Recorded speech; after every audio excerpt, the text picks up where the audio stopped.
Assalamu alaikum. Why are we all here today? Because in the fields of Muslim mental health, we want to celebrate our history and to foresee our future. We want to highlight and share our current insights and wisdom in the context of psychological well-being of the greater Muslim Ummah. But before that, let me ask you, do you know her? She is Zainab Selvi. She witnessed violence and trauma on a daily basis while growing up in war-torn Iraq. She was able to overcome her post-traumatic stress disorder, which eventually helped her to develop a platform to advocate for the mental health needs of women who are victims of war and conflict. Now meet him. He is Yusuf Islam, formerly known as Cat Stevens, a singer, songwriter, and philanthropist. He experienced a period of anxiety and depression, which he described as a dark night of the soul. He turned to his faith in Islam, which helped him find the strength and guidance to overcome his mental health challenges.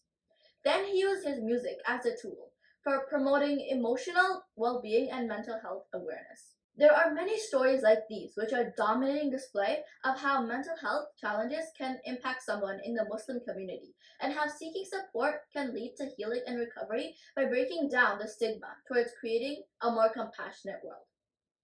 What does the Quran say about psychology?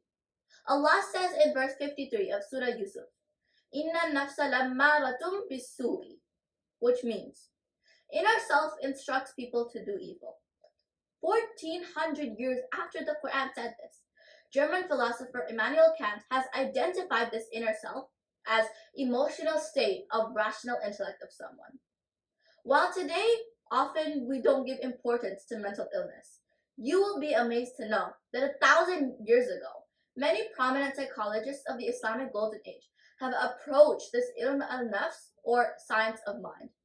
Abu Zaid al-Bakhli's wonderful book, Sustenance of the Body and Soul, was the first to show that physical illness and mental distress are closely related.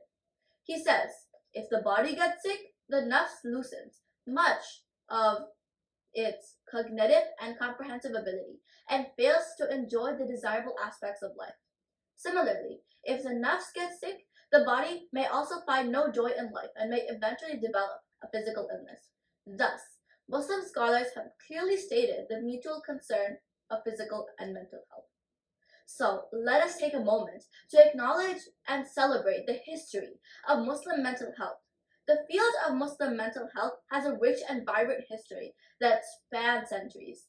In the present day, we are also very fortunate to have many brilliant and dedicated Muslim individuals in our field who are pushing the boundaries of our understanding of mental health and awareness. Through research, clinical practice, and community engagement, we are gaining new insights into the complex interplay between mental health and culture, religion, and society. And the future is also filled with endless possibilities, and we have the opportunity to shape the direction of the field.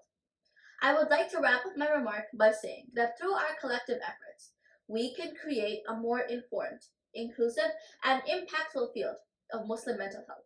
Thank you.